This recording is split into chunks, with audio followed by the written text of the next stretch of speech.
this afternoon. We'll have a look at our Porsche keys to the race a little later on in this Michelin Countdown to Green.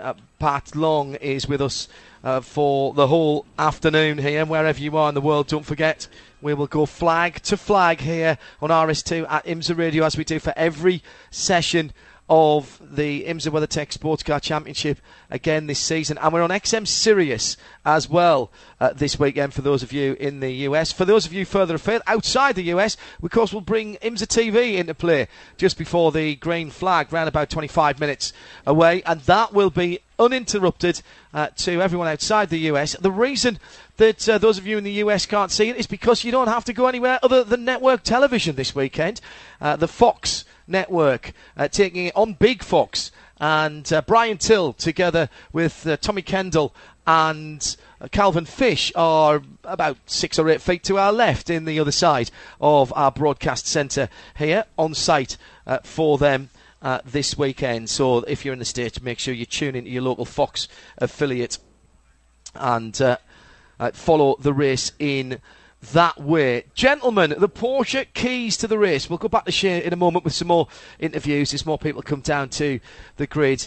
The obvious one, Pat, I would say, is track position round here. Short race, we've seen it won with a variety of strategies, but really being out there and being in front, that's exactly where you want to be, isn't it? Yeah, clean air. You need that, especially for the prototypes. But even in a GT car, it's tough to pass around here. Sometimes using the pick of another class helps you get through. But street racing is always tight. So if you're at the back of a 5-car queue, your strategists are already going to work trying to think about how to leapfrog in the pits. Jeremy, I've written down execute in the pits. There's no class divide here.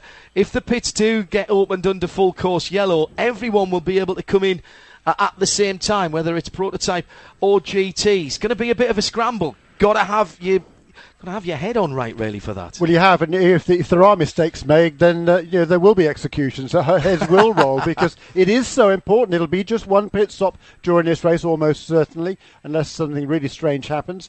We're expecting one pit stop for everybody, and you've got to make the timing of that pit stop. There's a big window here, so there's a lot of opportunities of time, in terms of time, to make that pit stop. And then, if there's a caution early on, do you come in and get your driver change out of the way? That's possible for many of these teams as well. It's unlikely, but anything is possible here. And just talking to Doug Feehan from Corvette Racing a little while ago, I said, look, there's less likelihood of full course cautions this year because we don't have the GT Daytona cars here. There's a lot fewer cars. These are all supposedly paid professionals. So therefore, one would think logically, and as was the case in 15 and 16, no cautions at all here during this race. We quite like to get to that, but as Doug said, anything can happen here on the streets. And we had great racing. We almost always have great racing. The longer the green goes here, it does deliver good racing for a straight track. Our fourth Porsche key to the race, third Porsche key to the race, is no penalties. Pat Long, yesterday we saw a number of drivers having laps disallowed in practice and qualifying for dropping their right-hand side wheels and tyres into the pit lane exit.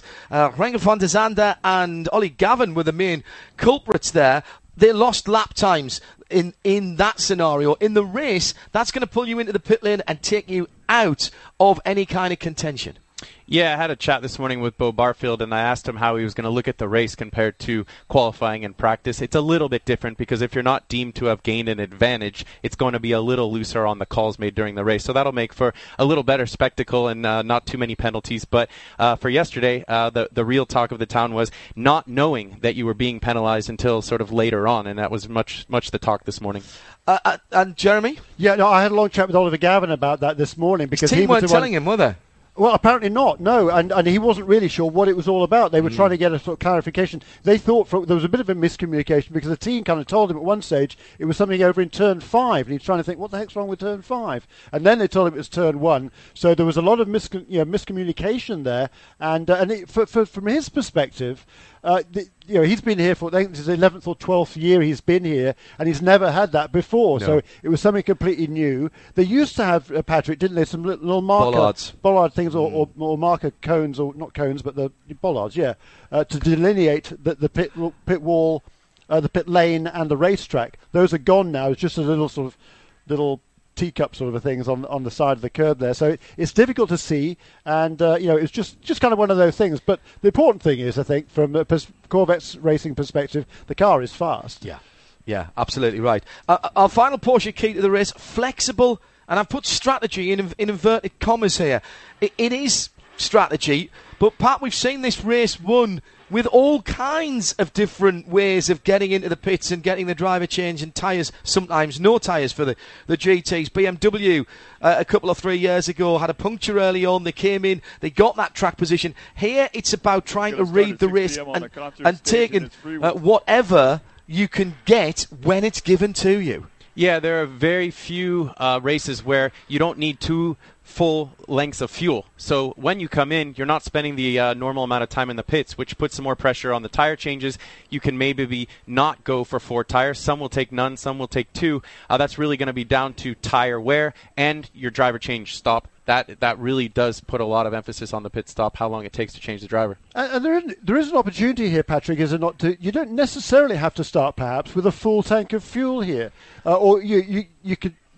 As you say, you don't need 2 full tanks of fuel to get to the end of the race. Normally it's 3 or more, so it's not a factor. But so you would always start with a full tank of fuel. But I don't think anybody would necessarily do it, because then that would make if you didn't start with a full tank of fuel, you'd need to take on more fuel during the race. And it limits your window as well. If you're looking for that one yellow, you have less flexibility. But I did think about it as well this morning. It's like, what is that going to change? I talked to Johannes van Overbeek about how the prototypes run here, and it's really about ride height and how low they can run. So a full fuel load means that they can't run as low, which means they can't derive as much aerodynamic downforce. So you could see someone roll the dice on that. And start with a little bit less fuel, so you just split the race in 2. Exactly, split the race in 2 equally. Yeah, I like that as a thought. Those are our Porsche keys to the race then. Track position, execute in the pits, no penalties, and have a flexible approach to strategy. A couple of different things here, Jeremy, in terms of the regulations on drive time. Effectively, for the Pro, anybody in the Pro classes, it's 5 minutes is your drive time here. So that is taken out of the equation pretty much straight away, so long as you get your 5 minutes in at the beginning or at the end. But if you're in the Pro-Am Championship, the Truman Aitken Award, it's a bit longer than that. It is, and those are for the non-professional drivers in here, and the drivers in that category in the prototypes would be Jonathan Bennett, Robert Alon, and Misha Goikberg. Those are the 3 that are running here for the Jim Truman Award. So they have to do a minimum of a half an hour to be eligible for their 30 minutes for their Truman Aitken Award points. So just a little bit more thought having to go into that. At the end of the season, there is a Le Mans entry, is there not, for the Truman Aitken Award winner? So it is important. And that can't be underestimated, Pat Long, because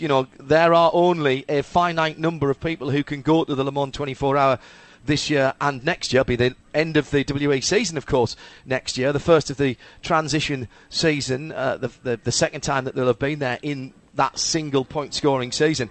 And for the amateur drivers to have that in their back pocket, if you will, that's a huge negotiating, or the team, it's a huge negotiation point for the team to be able to say, well, we've won the Truman Aitken Award, we will get an entry to Le Mans. They can start planning. Yeah, there is massive value in having a guaranteed starting position for Le Mans.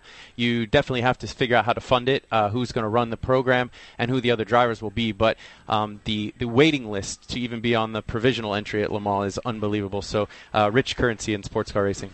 We'll come back to the guys here in the booth in just a few moments' time. You're listening to the Michelin Countdown to Green ahead of the Bubba Burgers Sports Car Grand Prix on the streets of Long Beach. Shea Adam is our pit lane reporter, and she's also our Hollywood reporter this weekend, as we're just down the road from La La Land, because we're in the I suppose we're in the company this weekend of certainly TV royalty. We've got superstars here this weekend, Shea. We do. We had Patrick Dempsey walking around yesterday with the Porsche crew. He's a Porsche ambassador. He was hanging out, and we are just waiting for Tom Ellis to go for his hot lap in a beautiful red Porsche GT3. I'm quite envious. Mark Wilkins is his personal driver, a guy that Patrick will know quite well, as all 4 of our IMSA cars are just now going out much slower than the Porsche would like on the pit lane speed limiter. And when he comes back in, we'll grab a word with him. For those of you who've just gone, Tom Ellis, he's a British actor who's currently burning things up, pun completely intended, playing the title role in the Fox television drama Lucifer, if I'm not mistaken. For those of you who aren't watching the pages of Variety, as you should be, as we very well know. These last few moments, Pat Long, before you get out to go and do the race, this is the worst time for a driver because this is hurry up and wait. You really just want to get that green flag right now, I guess. Yeah, you're standing in the sun. You're running the start through your head. You can even get a little bit of heart rate thinking about, okay, what scenarios are going to be in front of me as I turn down into turn 1, and how do I keep this car safe and clean but make up some positions? Do you visualize it, Pat? Yeah, absolutely. You run a few different scenarios. You can't predict what's going to happen, but you try to see different scenarios. And if this were to happen, it's sort of a little bit of a disaster relief mentality, especially on a street course. But you're engaging with the fans. You're engaging with the sponsors and with your team. So you can utilize that, but you can also use up a lot of energy. And that's really tricky here at Long Beach. There's a big spectacle down on the front straightaway. Yeah, you can. I think that's a great point, Patrick. And at what point then do you actually switch off from all the visualizations and just focus on the realities? Is that when your visor comes down? Is that when you pull off the grid? Yeah, you try not to even yes. be in that zone on the grid. You want to have already gone through that the night before or early this morning. There's plenty of time to go through that. But, your mind plays tricks on you, especially at a venue that's as famous as Long Beach. So it really is a mental exercise in preserving your energy. You can wear yourself down pretty quickly getting wound up. And I think experience pays. If you have a 10, 20-year veteran, he's pretty cool, calm, and collected and knows how to keep his reserves intact. But for somebody who might be making their first start here at Long Beach, they're already run their first stint physically before they even strap in. Yeah, the heart rate will be going up. Hello to Lean Angles, who's tweeted in at IMSA Radio, sitting at turn 11, listening in on the smart device.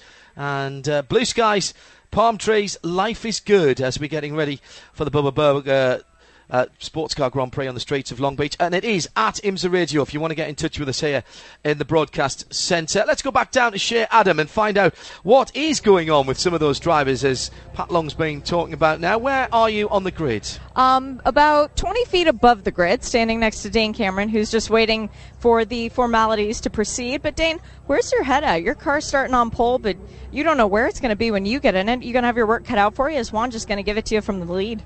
Well, that's what he's supposed to do. He's supposed to give it to me in the lead. No, we'll see what happens. I mean, it's a pretty wild race and obviously a stacked prototype field these days. So, but the view is always good from the front, and this race is quite difficult to pass. So it'll be really nice, hopefully, to be able to control the race up front a little bit, maybe. But it's always it's a tough one. They're always taking capacity away a little bit. So we'll see if it turns how much of a fuel mileage race it turns into as well. Is it going to be fuel mileage or two-stopper? We'll find out. I mean, I think it probably depends on the pace and if there's any yellows. I mean, typically when it's only the two pro categories, I guess, with some air quotes, that usually it can go green free or yellow free here and be all green. So we'll see what happens. I think we've been really happy, Juan and I, with our Acura prototype this weekend. So nice to get that first pole for Acura Team Penske and kind of check that box, especially here. It's kind of the background for Honda of America and HPD. They're close by, so a lot of big people around. So it's nice to get that one done from them, and we'd like nothing better to get a win here at Long Beach and kind of put a couple of rough races behind us and get into the meat of the season here. You guys have an advantage that nobody else on the pit lane does, a clean ingress into your pit box. How much is that going to help when 22 cars come in at the same time? Yeah, it's going to be pretty wild, and obviously GTLM's got a very different fuel distance lengths than what ours is, so that'll be interesting to see how that plays out. Yeah, it'll be nice to get into the box first, but getting in is one thing, getting out is another. So we got a couple prototypes up in front of us, so and then it's also maybe a little bit of a disadvantage because you're driving down pit lane and everyone's seeing you coming and they have time to adjust. So, but I think it's so tight on fuel for most people, anything can happen here. Good luck, Dane. The 6 is on pole now. We'll see if it's in victory lane in about 120 minutes. Hopefully so. Thanks so much. And Juan Montoya was absolutely ecstatic about that pole position, as well he might be, Jeremy. It was a practice session, qualifying session. If you haven't heard it, it is available for download or listen on demand via radiolemans.com and IMSA Radio RS2. That just grew in intensity right throughout the whole of the 15 minutes. Yeah, and just to do a bit of backpedaling here, actually, because Dane raised a good point. Of course, for the prototype cars, it's not that easy just to get. It is pretty tight in terms of making it on one stop. In fact, if it's green all the way, they will be struggling. They will need to save fuel, in fact. For the GTLM cars, they certainly do have flexibility. They can run about an hour on a tank of fuel, but the prototypes can only run about 45 minutes, and this is a 100-minute race, so they are going to have to do the arithmetic. Save fuel. Yes, yeah, exactly. That's 90 minutes with a bit of time stopped in the pit lane. Just the two categories here, Pat Long. Pat joining us in the booth for the Michelin Countdown to Green and the whole of the race as well. About 10 minutes away from going live on IMSA TV as well. Just the two categories here, but a really decent spread of performance between the prototypes now and the GT Le Mans cars. Although, in some of the slower corners here, there's a slight advantage, I think, to the GT cars with their more mechanical grip and possibly a little bit more torque and grunt coming out of those corners. Yeah, I mean, the GTLM cars have evolved so much that they're a baby prototype in this day and age. Don't let the bodywork fool you. Different tire manufacturers as well, so sometimes there'll be strengths and weaknesses in the minimum speed and mechanical grip corners. And when you run a softer spring in a GT car than a prototype, which is usually the case, that helps in these tight and low grip corners that a street circuit will often provide. You know, got to make sure that you don't, if you're a prototype driver, get caught out and get in front of someone before a corner, brake, and then find that the GT car is actually driving up your, splitter at the back, the diffuser at the back. We've seen it happen here before on more than one occasion. A couple of action areas here, Pat, that always pick out. Turn one, obviously, on starts and restarts, but it's also at the end of the longest flat-out run. Opportunity for overtaking there, but like most places here and most street circuits, you have to be decisive to make the overtake. Yeah, absolutely. There is that mindset of if you get a hole and an opportunity, you're going to go for it. But Long Beach does have good flow, and there is a decent amount of overtaking possibilities. You use curbs here on the inside and at the apex of quite a few of these corners. Turn 1, Turn 4, Turn 5. Those are all corners where you have a little bit to run up on, 8 and 9 as well. So that brings a little bit of strategy into, if you have to sort of throw it up the inside, you might make a little bit of contact and have some apex room to work with, where otherwise it would just be a wall that you're apexing. End of the back straight into turn 9. We've seen passes made there, but it's very bumpy on the inside. The wall has been taken back a little bit on drivers right there, but that can be a bit of a low percentage lunge if you're coming from too far back. It is, and it's a quicker corner than you think. It's one of the exits where it opens up a little bit, but marbles will build, and if you do get inside, it's not going to be pretty 2x2, so it's going to take a lot of give and take there. I've seen it work, and I've seen it work and end in tears all together in one corner, and I've been on the receiving end of that, but I've also stuck it in the fence at the exit of 9, and it's not fun. And the final couple of corners into the hairpin. Well, we'll come back to that in a moment as we go down to Shea Adam and the Michelin Countdown to Green. Shea has our Grand Marshal, Tom Ellis. Tom Ellis, Grand Marshal of the Long Beach Grand Prix. You just got to go for a ride in the car. How was your hot lap experience? I've only just got my breath back. It was amazing, actually. It's a very tight circuit, but no, James took me around a bit faster than I thought I was going to go. So I'm quite happy, if not a little bit adrenalised. Are you a motorsports fan? I do love motorsport, yeah. I grew up watching a lot of Formula One, and rallying in the UK is big, and in Europe as well. So, yeah, no, I love sports cars. I love cars generally. Have you ever been to the 24 Hours of Le Mans? Is this the sort of thing that gets your blood going? I've never been to Le Mans, and I've always wanted to go. It's one of those dreams of mine. So, yes, this sort of thing gets me going. I can't believe how much time they spend in the cars at those speeds. It's unbelievable. Well, if you do decide to come down, let us know. Pop into the Radio Le Mans booth. Pleasure. Oh, thank you very much. I will. Grand Marshal Tom Ellis from the Fox TV series Lucifer. Just wind this up as we're in our Michelin Countdown to Green with Porsche driver Pat Long. Last couple of corners. I have seen prototypes in the past there being able to go around slower cars and sort of claim the inside, but my goodness me, it is very, very tight on that final corner. You've got to really be early if you're going to be side by side there. Yeah, if you're experienced at Long Beach, you don't even think about an overtaking maneuver between 10 and 11. If you've not been here, it's very inviting because the minimum speed at 11 doesn't get much lower in all of sports car racing. But we've seen it end in tears plenty of times, especially between different classes. We've seen prototypes run into by GT cars because you really do get the accordion effect, especially when there's a train of cars turning around 11. Most cars I've driven here, you cannot keep your hands fixed on the wheel and still get enough lock-in to make that corner. So a wide entry. Some cars really struggle to even get around the corner, and that can be carnage if someone tries to poke up the inside into 11, the final corner. That's Pat Long. Jeremy Shaw is with me for the Michelin Countdown to Green. About 5 minutes' time, we'll be joining our colleagues on IMSA TV. So time for Jeremy Shaw to give us a quick rundown of the 22 cars that will be starting round 3 of the IMSA WeatherTech Sports Car Championship. It's the Bubba Burger Sports Car Grand Prix on the streets of Long Beach.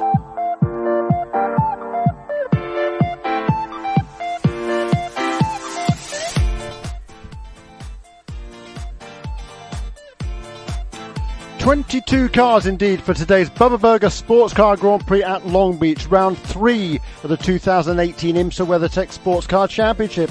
There will be 8 GTLM cars and 14 prototypes. Let's start for the GTM cars at the back of the field. In 22nd position on the grid, Jesse Kroner in the BMW Team RLL BMW M8 GTE, that's car number 24. Alongside him with his teammate, car number 25, Connor Di Filippi, in an identical car. Those two, incidentally, shared a car 1 week ago at Nürburgring and came away with a victory. So today they're going to be racing against each other and against the rest of the field as well. Moving on to the 10th row of the grid. There's the car number 67, that's the Ford Chip Ganassi Racing 4 GT. Richard Westbrook will start the car. Alongside him, Oliver Gavin in car number 4 for Corvette Racing, that's the Chevrolet Corvette C7R. The similar car number 3, Jan Magnussen, will start from the 18th position. Alongside him, car number 911, that's the Patrick Pide driven Porsche GT team, Porsche 911 RSR. And his teammate, number 912 car, started by Lawrence Vantour, will be in the next position ahead on the grid. That is another Porsche 911 RSR. And on the pole position in GTLM, the 5th of his career, Ford Chip Ganassi Racing in the Ford GT car number 66 from California is Joey Hand. The 7th row of the grid, moving on to the prototypes. Robert Alon will start number 85 JDC Miller Motorsports Oreca LMP2. That car had gearbox problems in practice. They've got a new gearbox in for today, hoping everything is going to be okay. The similar Oreca for Core Autosport car number 54 will start from the 13th position. That'll be Jonathan Bennett who takes the starting duties. Row 6 of the grid on the outside, Misha Goikberg in the number 99 JDC Miller Motorsports Oreca LMP2. Another similar machine started by Kyle Masson, the 20-year-old, car number 38 for Performance Tech Motorsports in the 11th position. 10th on the grid, Johannes van Overbeek and the number 22 Takeda Patron ESM Nissan DPI. Alongside him, Gustavo Jackerman in the number 52 AFS PR1 Mazda Motorsports Ligier LMP2. That is the best placed of the global LMP2 cars.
It sounds so easy, but it's really not. What's the most challenging part for you guys with a brand new car, a Team Acura Penske? You guys haven't been here in race conditions yet with this machine. We know you've been here racing before, Race running but you green the whole time puts an extra emphasis on aggression. You need to have that gap to have a little bit of buffer for the pit stop, in and out laps, etc. So you'll see about as aggressive of driving this race that you'll see all season long in IMSA.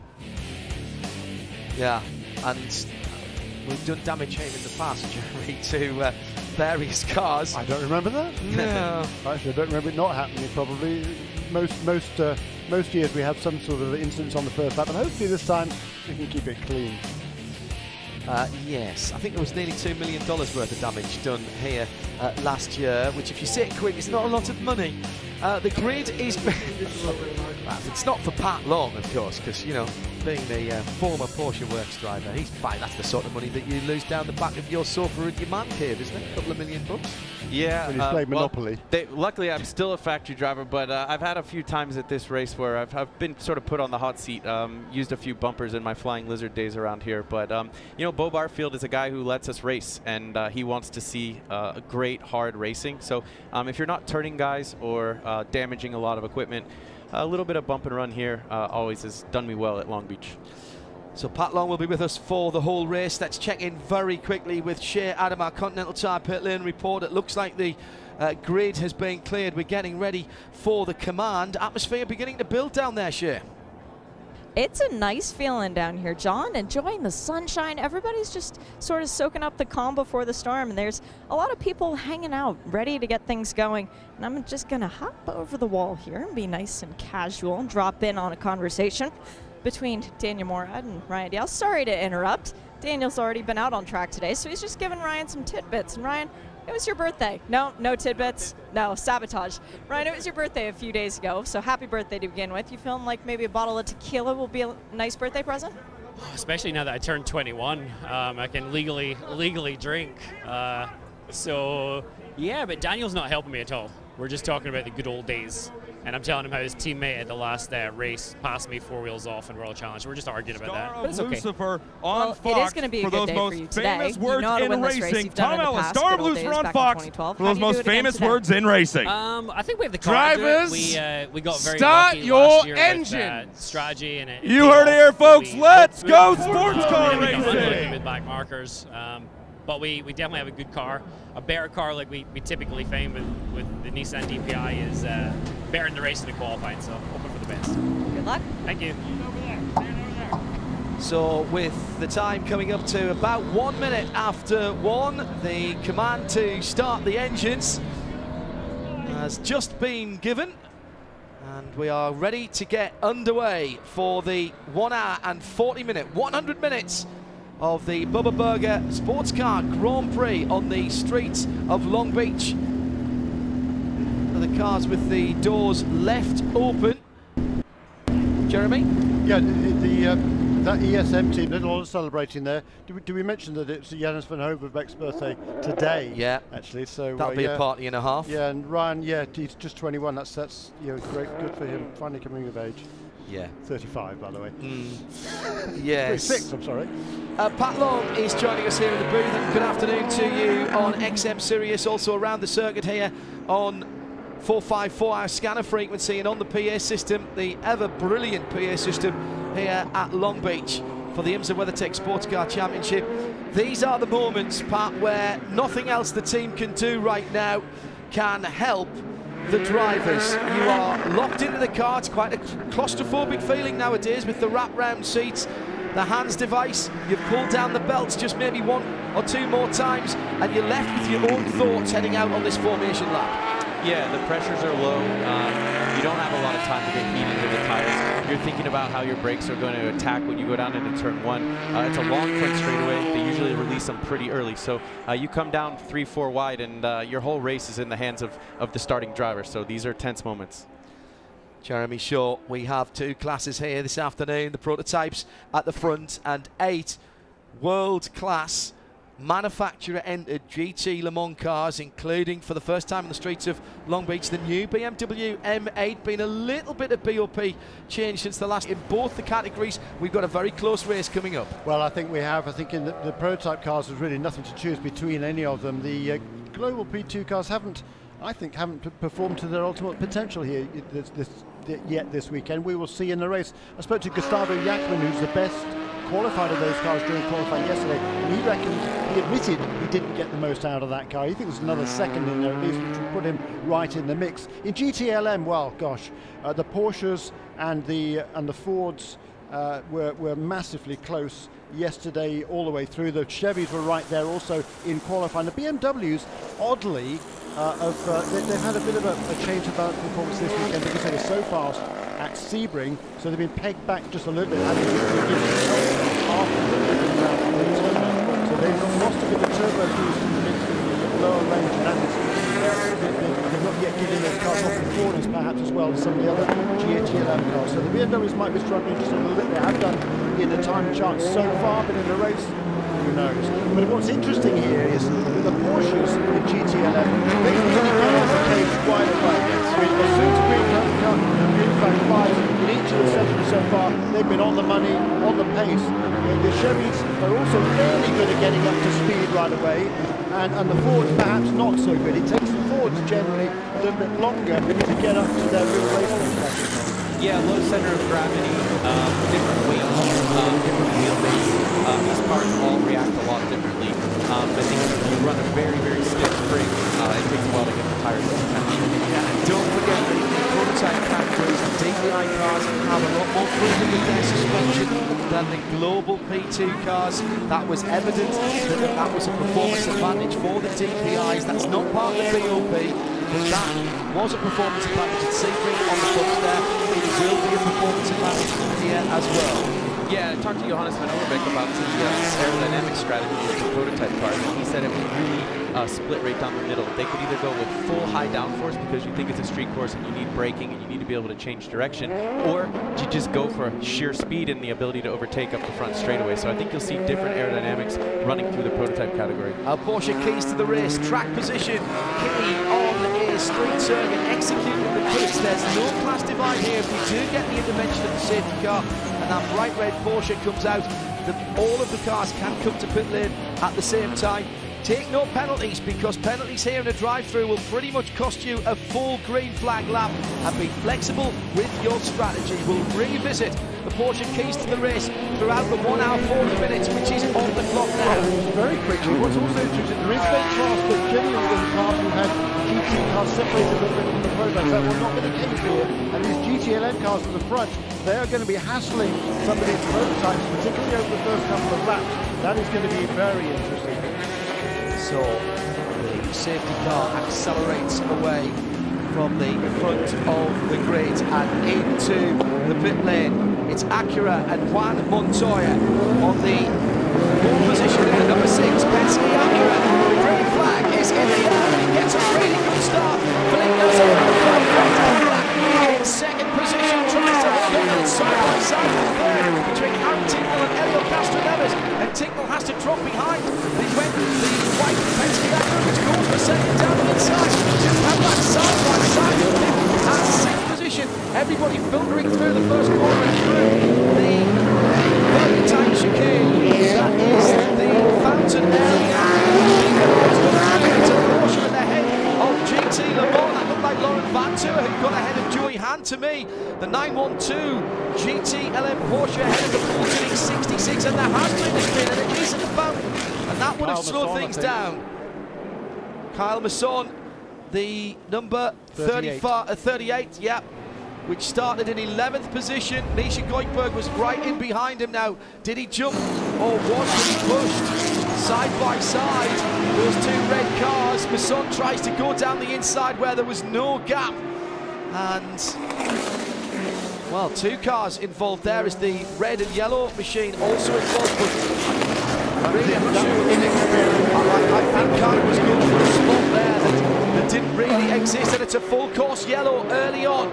as Montoya will be scored as the leader. Double flags at the line. Jeremy. Yeah, I don't think he was trying to make a pass. I think he was just kind of caught unawares there because the cars in front of him slowed down more than he expected, so he kind of jinked to the left to avoid running into the back of them, and in doing so he put himself in a bad position. So that was pure inexperience from Kyle Masson, really unfortunate, and there must be some damage on that car because Gustavo Yankovic fortunately was able to get going. I don't think he made contact with the wall, Patrick, did he? No, and I believe that Masson probably has right front suspension damage. The way he got between the wall and Jakomin and turned Jakomin, it seems like he could have advanced on and became stopped, so it's going to take a little bit of time there. But for Jakomin, he's probably got away with one. And, yeah, I agree with you.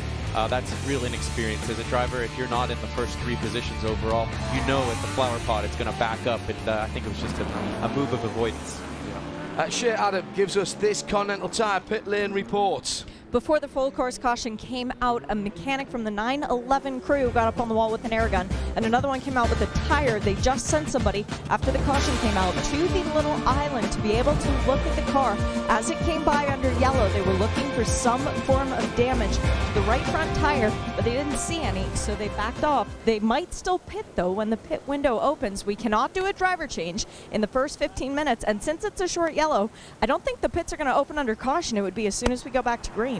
Yeah, that's a very good point, Shea Adam, down there in the pit lane. This throws the strategy wide open at this point.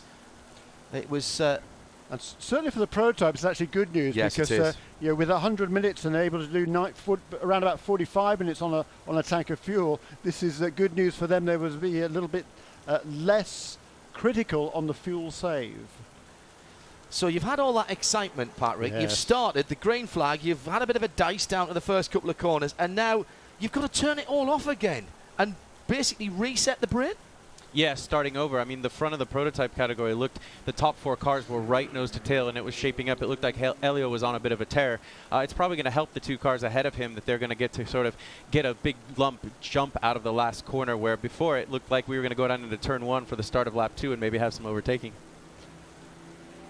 So the track services wrecker, and I think there's steering damage on the 38, and that car is not going anywhere fast. Kyle Masson may be out of this race before it even really got going, and that car might need a lift rather than a flat toe, and this could be a longer yellow flag, and this is fabulous news, Jeremy Shaw, for the prototype cars, because 2 45-minute stints clearly is 90 minutes rather than the 100 that we started with on the clock. We've had effectively 4 minutes already of full course yellow.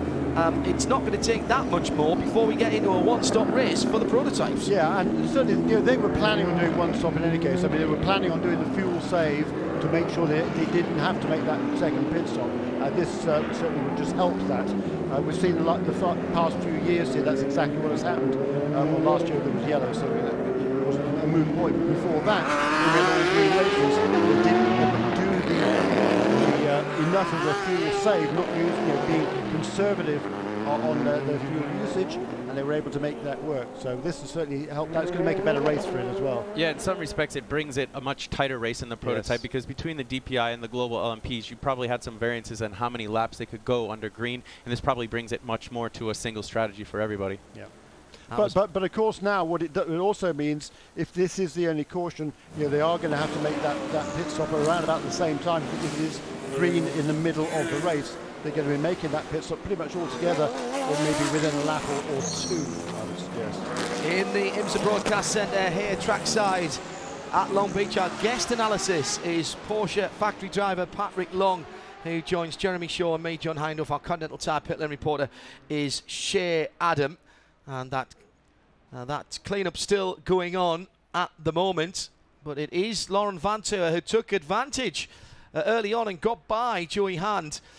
Jan Magnussen up to 3rd position, so there was a shuffling of the pack. The one side of the, as it often happens, one side of the grid getting a slightly better start than the other, and therefore the odd numbers, or the even numbers rather, got a bit better start than the odd grid side of the GT field at least. There's something being dragged on the back of the Ford So there's been a bit of contact there. Now, I'm presuming that was the 66, but I might be wrong. See if it was the Westbrook car. Let's have a look as they go past us. Which of the Fords? Oh, no. It's the second place car. And Joey Hand has lost the rear diffuser. Confirmed by I. Now, that is disastrous around here, and he cannot continue for two reasons. One, Pat, because it's a big hunk of carbon fibre that can fall off. But two, his aero is going to be absolutely compromised by that damage. Yeah, that's a massive factor for the underbody of the car and how they make their downforce. You think that they're just making downforce with the wings, but the diffuser is a huge part of that. We saw that driving with the mid-engine 911 now. We have much bigger underbody and diffuser, and that's helped in the aerodynamics. So certainly... He's trying to shake it off. Yeah, he's probably been told that he needs to get rid of that before a green flag, but they're probably going to have to make a pits with that.